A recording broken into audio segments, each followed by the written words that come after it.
உழைப்பாளி இல்லாத நாடுதான் எங்கும் இல்லையா அரஹோயா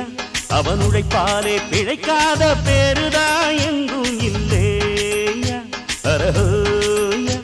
அர சாமியோ சாமி அப்படி இருந்துட்டா காமி கூலியோ கூலி எங்களை நம்பித்தா பூமி பிறர் வாழ்வதே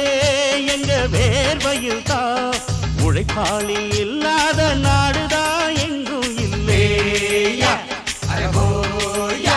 அவன் உழைப்பாலே பிழைக்காத பேரு